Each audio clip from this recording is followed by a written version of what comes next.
Ok. Bonjour à tous, on espère que vous allez bien. Bienvenue dans cette nouvelle vidéo. Aujourd'hui, on va parler foot, on va parler Ligue des Champions, on va faire le prono de ces prochains matchs. On l'a déjà fait à l'annonce du tirage, là on va le faire parce qu'on a plus de précision, on a vu des matchs en plus. On va le faire, on va commencer. Bienvenue dans la vidéo. Bon, Ah oui, pour Ribéry qui va arriver devant Casillas. Vas-y mon petit. Il est dedans. Il est dedans. Le premier but de Ribéry. bon, Malik, tu veux commencer par le match du mardi avec le City Real et le Arsenal Bayern ou de l'autre côté? Toi qui décides, c'est toi le patron. Non, Et c'est toi qui comme décides. tu l'as fait avec dès l'intro, t'as même pas voulu t'excuser de notre petite absence de une semaine et demie Ouais, mais faut pas envers les s'excuser. abonnés. On t'est occupé, c'est pas de notre faute. Pourquoi je vais m'excuser? Fou, là. Non, t'as raison, t'as raison. Bon, Malik, tu veux y aller ou j'y vais? Vas-y, j'ai envie que tu commences. J'ai envie de changer la dynamique. Ok. Ben, on va... Commence. Oh, tu te calmes sur les ordres. Oh, il est fou, lui. Non, plus sérieusement, désolé, j'ai une tête très fatiguée. C'est la fin du ramadan, je suis au bout du bout, là, je suis en... Raconte pas ta vie. Je t'emmerde, il est malade, celui-là. Eh, il est malade. Il est malade. Ici pas, c'est moi, je fais le montage, je peux couper ce que je veux, mettre ce que je veux. Non, mais plus sérieusement, bon, on va commencer par quel match? Je pense qu'on va commencer par Arsenal-Bayern. Enfin, je vais dire un des plus beaux matchs. Il y a trois énormes matchs et un match un peu moins fun. Mais voilà, je vais te laisser Real City Malik, mais je vais commencer par cette rencontre avec un Arsenal ce week-end en plus qui vient d'être promu sur la première place de la Première Ligue et qui a 7 matchs pour affirmer sa position de leader du championnat et prendre un titre 20 ans après, et en même temps qui doit jouer un quart de finale face à un Bayern. Honnêtement, moi je vois quand même Arsenal passer. Je spoil déjà, mais je vois Arsenal être en demi-finale de Ligue des Champions. Je l'ai dit à l'annonce du tirage, et je le pense encore plus maintenant, parce que quand on voit les résultats du Bayern, c'est de plus en plus désolant. Viennent de se faire attraper 3-2 par Heidenheim. Je suis obligé de noter le nom des clubs contre qui ils perdent pour le retenir. Ça devient affolant. J'ai vu le match contre Dortmund, un Dortmund même pas incroyable, qui a su leur causer énormément de problèmes en transition, les ouvertures. Quand je voyais Kimmich au poste de latéral droit, qui laissait des boulevards derrière lui, même si quand il défend en bloc bas, il remplissait bien son rôle. Si tu laisses ça à des Saka, Martinelli, Kai Havertz, si au milieu de terrain, tu fais la même partition qu'ont fait Goretzka et Pavlovic face à un Declan Rice, Jorginho et Martin Odegaard, ça va commencer à être très très très compliqué. Le seul facteur X du Bayern qui pourrait changer le visage de cette rencontre, selon moi, c'est Harry Kane. Et je pense que ça va pas être suffisant parce qu'en face, t'as des gros clients en défense centrale. T'as William Saliba qui est pour moi top 3 des meilleurs défenseurs centraux du monde cette saison. Encore une fois, il est incroyable. Il a un niveau, et de l'autre côté, t'as un Gabriel qui est aussi plus que satisfaisant, plus que très très fort. Et au goal, t'as un David Raya qui s'affirme de match en match, qui a une relance au pied en plus, qui t'apporte un avantage contrairement à ce que t'apportait Aaron Ramsdale. Donc honnêtement, pour moi, je vois pas en quoi le Bayern pourrait battre cette équipe d'Arsenal. Il y a eu le match retour face à la Lazio, c'est tout. C'est tout. C'est le seul truc. Moi, j'ai envie de dire que le Bayern, c'est décevant ce qu'ils font sur les trois dernières semaines, dû au fait que, justement, après ce match retour face à la Lazio, t'avais l'impression que la machine s'était relancée, pas juste grâce à la victoire contre la Lazio, mais parce qu'après, je crois qu'ils avaient gagné. Je sais pas si c'était le match direct d'après ou le deuxième match joué après celui de la Lazio, ils avaient gagné un 8-1, etc. Ben, on avait l'impression qu'Kimmich s'était retrouvé à la place de Bagro. T'avais l'impression que le Bayern avait lancé réellement leur saison, voilà, ils étaient dans un momentum, mais qu'ils allaient arriver sur ça face à Arsenal. Mais là, le match contre Dortmund a replombé tout ça, et on voit la bêtise qu'ils ont fait encore ce week-end. Et au-delà de ça, moi, j'ai envie de te dire, je connais des fans du Bayern. Ça existe dans nos pays, la Belgique et la France, Ayoub. Et c'est un pote à moi qui a toujours été à fond derrière Tourelle quand il est arrivé, même si moi j'avais dit le fait de virer Nagelsmann, c'était quoi, en mars ou en avril, c'était l'une des choses les plus ridicules jamais faites dans l'histoire du foot. J'abuse peut-être un petit peu des termes.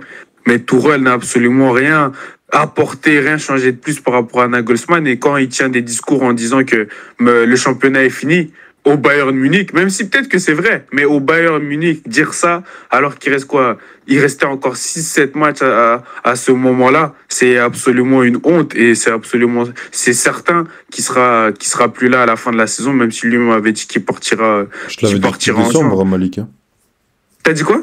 Je te l'avais dit depuis décembre, Malik, qui partirait fin de saison. Non, j'entends, mais je veux dire, c'est qu'avec cette déclaration, pour moi, il a confirmé que Après, tu vas me dire, il fait ça dans tous les clubs où il va, mais en fait, c'est un truc au Bayern où ils acceptent pas ça. L'institution, non seulement c'est au-dessus de tout, mais le Bayern est beaucoup trop fier pour, à 5-6 journées de la fin, dire, ouais, le concurrent, il a déjà gagné. Parce que c'est quoi le message envoyé à tes joueurs? La saison, maintenant, elle sert plus à rien, alors on joue pour le plaisir. Surtout que Donc, si le Bayern gagne le match la semaine prochaine, Bayer Leverkusen, pardon, ils sont champions. Mais, Ils ont quoi? Ils ont 16 points d'avance? 16 points. 16 points.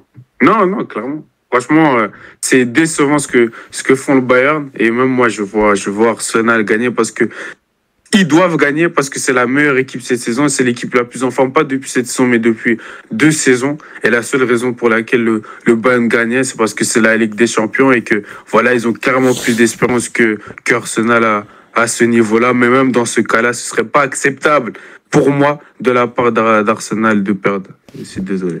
Complètement d'accord. Maintenant, donne-nous ton avis sur City Real Madrid. Real Madrid, qu'est-ce que c'est dur, même à l'annonce du tirage, on se grattait la tête sur ce qui allait passer. Mais moi, comme j'avais dit, j'étais peut-être dans l'effet récent que la dernière fois que je les ai vus rencontrer ces équipes, la manière dont City avait tapé les Real m'avait tellement choqué. J'avais rarement vu les Real être autant détruits dans un match de Ligue des Champions. Les 15-20 premières minutes de ce match, j'oublierai jamais. Ayoub. Le Real, ils avaient aligné peut-être quoi, 20, 50 passes. City, ils étaient... le Real, c'était devenu une équipe de Division 2 face à City. Et donc, j'ai ça en tête. Maintenant, c'est une autre saison, c'est un autre City, c'est un autre Real. Il y a Jude Bellingham, le meilleur joueur au monde pour moi actuellement.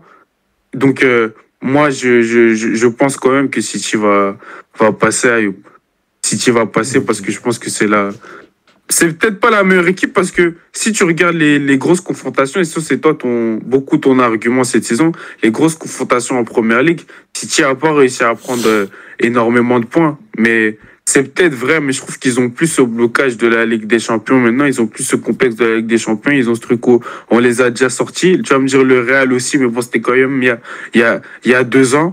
Et j'ai l'impression que ce serait plus logique en vrai que City gagne, car c'est une meilleure équipe que le Real, je pense. Encore, je sais pas en vrai.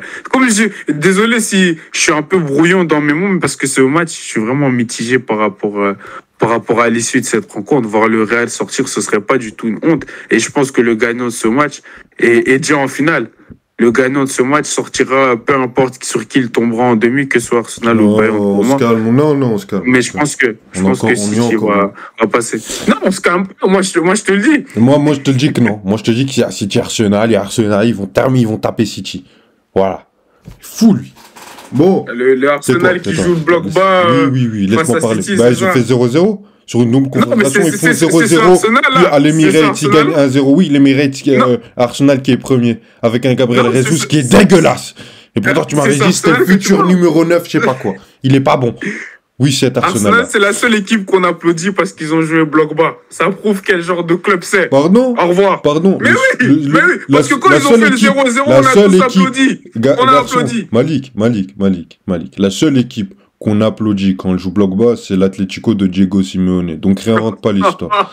Bref, maintenant, non, mais ce que t'es en train de te mélanger. C'est la vérité. Il y a que toi qui l'applaudis d'ailleurs, parce que les gens qui aiment le foot gerbent devant ces matchs.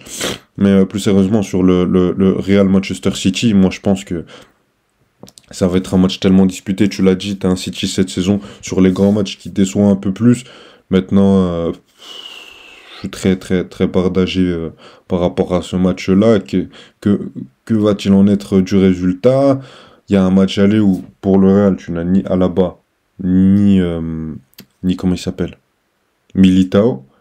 Et t'as 4 joueurs qui risquent de prendre une suspension, dont Vinicius, Camavinga, je pense, etc. Donc c'est un scénario plus que compliqué pour le Real, même si sur les dernières saisons, ils en ont l'habitude. Maintenant, je pense que c'est un Real Madrid. Quand je vois cette équipe au milieu de terrain, je pense qu'ils sont bien plus supérieurs qu'au Real Madrid de l'année dernière, où offensivement, ils avaient les clés avec un Benzema, Vinicius qui faisait le taf à eux tout seuls pour te tuer un match. Et là, ils l'ont un peu moins, mais au milieu de terrain, ils ont beaucoup plus de clés pour perturber le milieu de terrain de City. Et c'est là où je pense que le match va être encore plus... Il peut être, comme d'un côté, il peut être beaucoup plus excitant, beaucoup plus magnifique, aller dans la confrontation, comme d'un autre côté, ça peut être un peu l'instar de ce qu'on a vu sur le match retour Real RB Leipzig, où c'est un match où les deux équipes se regardaient énormément.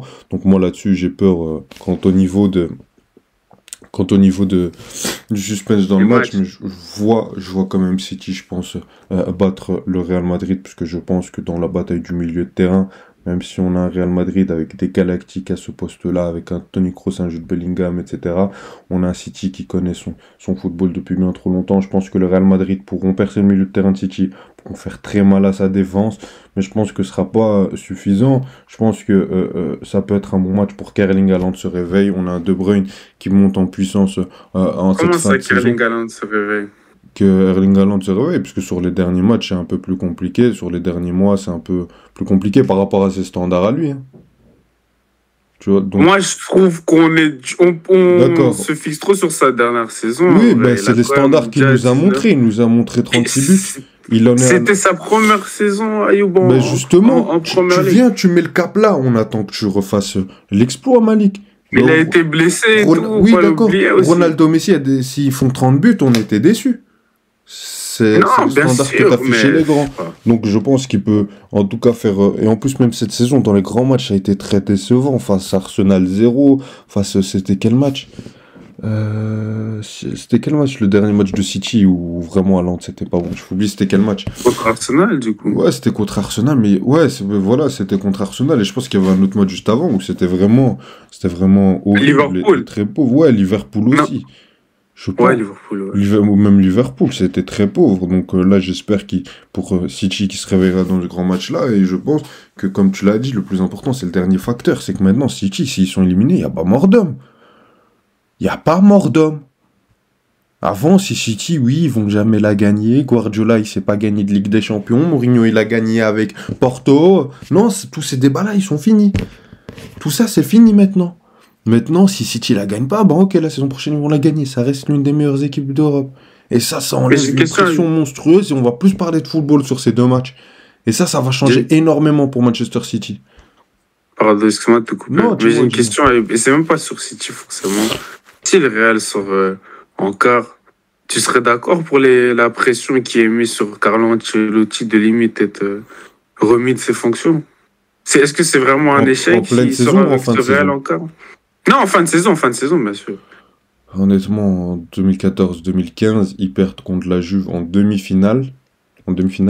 Ils font quoi? Ils mettent 34 tirs, au match retour. C'est une anomalie de la nature qu'ils ne soient pas arrivés en finale face au Barça de la MSN. Enfin, on aurait kiffé avoir cette finale, mais la Juve a tout gâché. Et ils font 2e de Liga. Et il est viré. C'est le Real Madrid, c'est les tops exigences.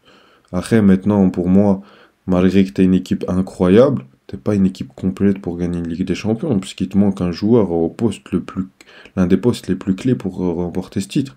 On dit tout le temps, LDC, t'as besoin d'une top défense, d'un top gardien et d'un top attaquant. Et là, t'as pas de top attaquant. L'année prochaine, t'en auras un. Donc, qu'est-ce qu'il faut virer Carlo Ancelotti? Je sais pas, mais moi, je pense que Carlo Ancelotti partira. Ça va faire 3 ans maintenant. Le mec a fait un boulot monstrueux, il a pris une LDC, il a pris une Liga, là il va reprendre une Liga, sur 3 ans il prend 2 Ligas. Il a su, cette saison, s'adapter tactiquement au Real, apporter beaucoup de choses à Vinicius et à Bellingham, mais voilà. Donc moi je pense que c'est une fin de cycle pour lui, mais voilà. Donc toi tu le veux dehors? Non, c'est pas... Non, je le veux pas dehors, je discuterai avec lui comment lui se sent déjà. Est-ce que lui pense qu'il peut continuer une saison? S'il peut continuer une saison avec cet effectif, qu'il le fasse. C'est le Ok. ressenti, tu vois. Je suis pas à l'intérieur du club, mais ça me choquerait pas que champion, t'as perdu en quart de finale, Copa del Rey, t'as perdu contre l'Atlético. Chico. Voilà, t'as une Super Coupe d'Espagne et une Liga, c'est bien, mais nous maintenant on veut une Ligue des Champions, encore. C'est le Real Madrid, qu'est-ce que tu veux dire? C'est le Real Madrid. 2 saisons tu perds simplement. contre City, et des fois ça passe pas, hein. Ouais, c'est vrai. Bon, on va passer. Ah bah tu sais quoi, on va laisser le suspense. Je veux d'abord que tu parles d'Atlético Dortmund. Regardez quel match il met. Non, mais plus sérieusement, Atlético Madrid Dortmund, c'est clairement pas le match qui hype le plus de gens. Je pense que le match il sera mercredi. Je pense pas que les audiences, surtout dans nos pays ici en Belgique, je dis Belgique en France parce que la plupart de nos abonnés viennent et ceux qui regardent nos vidéos viennent de ces pays. Mais je pense pas que la plupart regarderont ce match. Mais voilà, je pense quand même que l'Atlético va gagner parce que c'est leur seul moyen d'avoir un rayon de lumière sur cette saison où ils sont un peu décevants, surtout en Ligue 1, en perdant des matchs contre Cadix, par exemple, en perdant juste simplement des points inutiles. En Copa del Rey, pour moi, ils ont loupé une chance d'aller remporter une coupe. Donc pour moi, c'est sur la Ligue des Champions qui doivent et qui vont tout miser. Et on a déjà vu en Ligue des Champions des équipes qui en championnat étaient absolument pas terribles du tout, mais qui justement misaient tout sur leur Ligue des Champions et étaient prêts pour leur run incroyable. Surtout que ils sont du côté où pour arriver en finale, c'était le plus facile de tomber. S'ils tombaient de l'autre côté à la place de Arsenal, par exemple, qui devaient eux jouer contre le Bayern et après, soit contre City au Real, ça aurait été une autre discussion. Alors que là, il y a cette opportunité de gagner contre une équipe qui est moins bonne qu'eux, normalement, même si ces dernières semaines, le Borussia Dortmund est intéressant et gagner au Signal Iduna Park, c'est pas forcément facile. Mais ils ont cette opportunité de gagner et ils vont le faire et ils vont pas louper cette chance. Et on aura une demi-finale, soit contre le Barça et le PSG, ou ils joueront soit contre un Barça qu'ils n'arrivent pas à gagner ces derniers temps, pas ces derniers temps, mais qu'ils n'arrivent pas à battre tout simplement ces 2 dernières saisons, on va dire l'Atlético, ou contre un PSG qui reste une jeune équipe avec une star devant, même si Ayoub le veut d'or, mais je pense que l'Atlético va s'imposer. Peut-être pas facilement, ça sera peut-être 1-0, 0-0 au retour, des trucs comme ça, mais Non, ils vont passer. Dortmund va passer. Désolé, Ayoub. Dortmund va passer. Non, mais honnêtement, je suis très objectif là-dessus. Dortmund Je va t'ai pas passer. entendu. Dortmund va passer. Je pense. Non, Pourquoi? honnêtement, je pense parce que je pense que l'Atlético, je vais pas dire a eu le pire tirage parce que il y en a qui prendraient ça pour de la moquerie ou pour une blague, mais je suis pas loin de le penser. Pas le pire tirage, mais le tirage en termes de match-up le moins favorable. Je m'explique, c'est qu'en fait l'Atlético, pourquoi on attend l'Atlético? Pourquoi tout le monde a peur d'avoir l'Atlético? C'est que quand l'Atlético, quand les hommes de Diego Simeone sont outsiders face à des Real Madrid, face à un Barça, face à Manchester City, ils peuvent te piéger un match, te tuer un match. Ils avaient l'Inter qui est une des meilleures équipes d'Europe cette saison. Ils les ont tués en faisant un grand match retour, en étant très, très bon, en étant très mauvais à l'aller, juste en essayant de pas perdre le match. Voilà, en salissant un peu le jeu. Et c'est pour ça que je pense que moi, en tout cas, en tant que supporter du PSG, j'ai peur de les avoir en demi-finale. Mais c'est ça, l'Atlético. Et là, ils vont tomber face à un Dortmund qui n'a rien à perdre. Et ça, je pense, c'est la pire chose pour l'Atlético. Et un Dortmund, là, qui monte en puissance, qui monte de belles choses en transition, qui monte de belles choses face à des blocs bas. Et je pense qu'ils vont tomber face à une équipe décomplexée. Je pense que eux vont trop vouloir contrôler la physionomie des deux rencontres sur un Dortmund qui arrivera plus décomplexé et qui arrivera à gagner cette double rencontre. Je le sens. Là, il est où? L'aller, il est justement au Wanda Metropolitano. Salutano. Ok. Attends, je vais vérifier. Non, à ton aise. Je vais Parce vérifier. que juste. Faut pas dire de bêtises. Bah ouais, au Wanda Metropolitano. Et tu trouves ça un désavantage? Bien sûr. Tu passes de retour dans ton stade ou en Ligue des Champions, tu perds, tu tues tout le monde, au Signal Iduna Park avec le mur jaune. Ouais, non. Ouais, c'est vrai. Bon, Mais bon. tu me laisses aller ou tu veux aller sur PSG Barça? Non, je t'en prie. Que T'es sûr? tu vas encore dire que c'est le quart de finale avec le moins de suspense, etc. On sait J'ai déjà. jamais dit ça. T'as jamais dit ça? Non, jamais ça. Ah merde, maintenant il y a la vidéo. Non, je rigole. Non, mais plus sérieusement, pour moi, j'étais très confiant, très très confiant lors du tirage. Maintenant, je le suis pas moins, je pense. Je sais pas si c'est dû au match, mais je pense que c'est dû au stress de l'échéance qui s'approche. Mais honnêtement, en étudiant, je vois toujours le Paris Saint-Germain se qualifier. Tout en étant objectif, je vous promets que je mets toute la subjectivité de côté. J'ai dit par moment que je voyais le Maroc être éliminé, que je voyais le PSG être éliminé. Là, maintenant, je vois le PSG se qualifier, je dois le dire. Je vois le PSG se qualifier.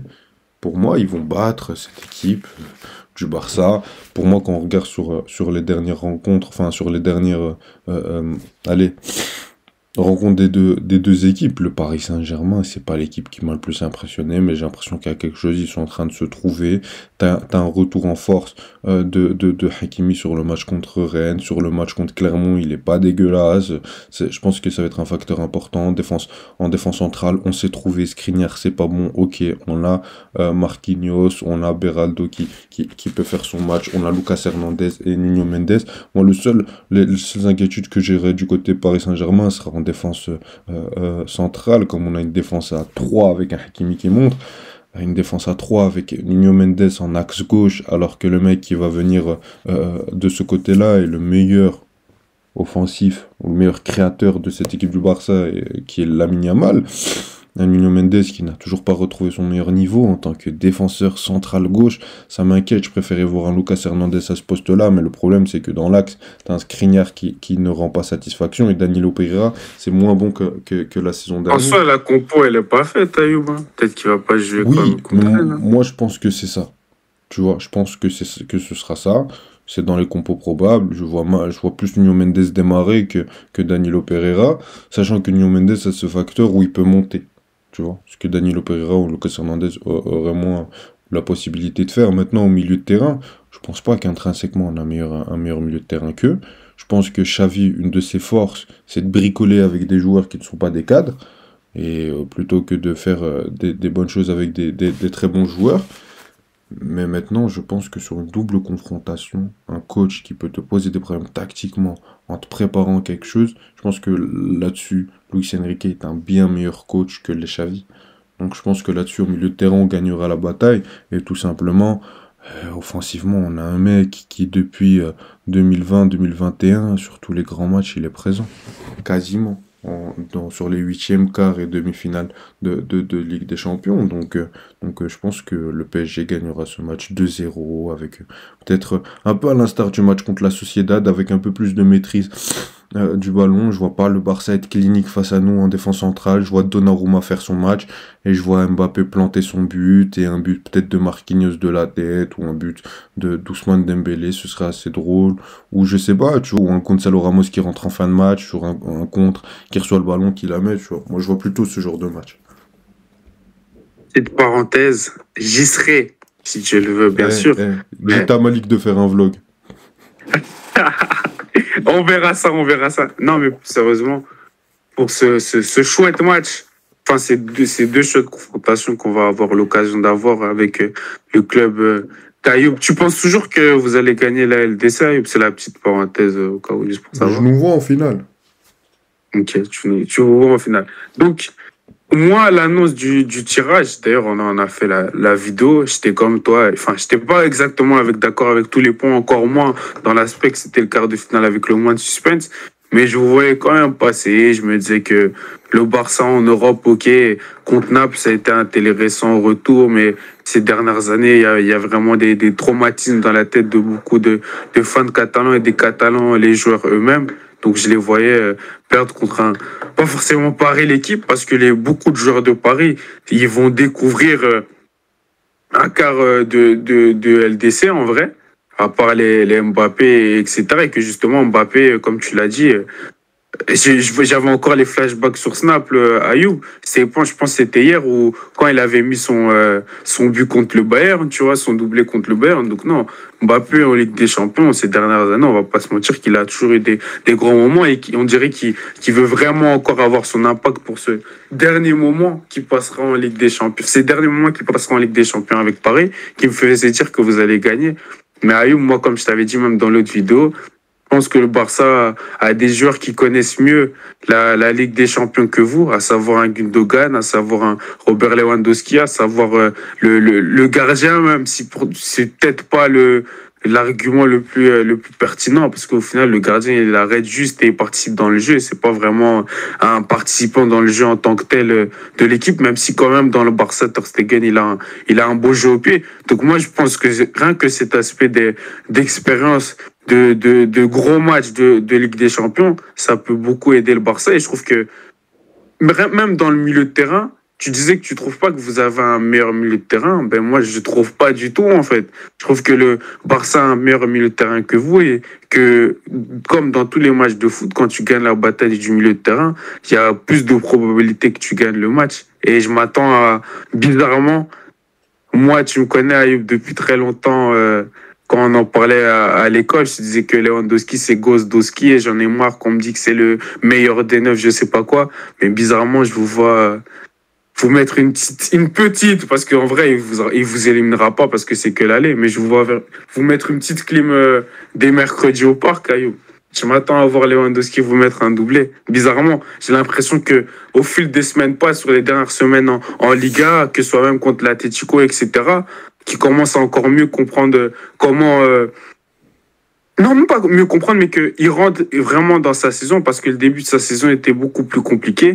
Mais je trouve que depuis un mois, 2 mois, depuis le mois de février, même le match retour contre Naples, etc., que même dans des matchs où il va pas marquer, je trouve qu'il est super intéressant. Donc j'ai vraiment l'impression que Lewandowski va vous faire mal, Ayoub, que le Barça va vous faire mal, et que le Barça va vous battre, et que vos jeunes joueurs vont en apprendre, et que Mbappé partira et fera son petit post Insta pour dire merci Paris. Et voilà, et on passe à autre chose, parce qu'en Ligue 1, on sait qu'il n'y a plus rien à jouer. En vrai, vous êtes à 12 points d'avance. La saison sera finie, Ayoub, si vous sortez, on est d'accord. Tais-toi, non, parce qu'il y a une finale de Coupe de France à jouer contre Lyon. Ah ouais, c'est vrai. Pardon. On a une coupe à aller chercher qu'on n'a pas eu depuis 2 ans. Et honnêtement, Malik, honnêtement, je vous regarde dans les yeux là. Si Robert Lewandowski met un doublé au Parc des Princes, là, son premier grand match en Ligue des Champions avec le Bayern ou le Barça, j'arrête le statut. Vraiment. Non, mais vraiment. Là, je rigole pas. Il met un doublé dans mon stade. Non. Une carrière, moi, je prends ma retraite. De toute façon, c'est enregistré, c'est rien. Je ferai le vlog, comme tu dis. Ouais, vas-y, fais le vlog. Bon, en tout cas, dites-nous, vous, en commentaire, quels sont vos pronos. N'hésitez pas aussi à lâcher un pouce bleu. N'hésitez pas à partager la chaîne à des amis que vous connaissez qui aiment bien le foot. Activez la cloche, commentez, dites-nous ce que vous en pensez. Merci à toi Malik, merci à vous. Salut, ciao.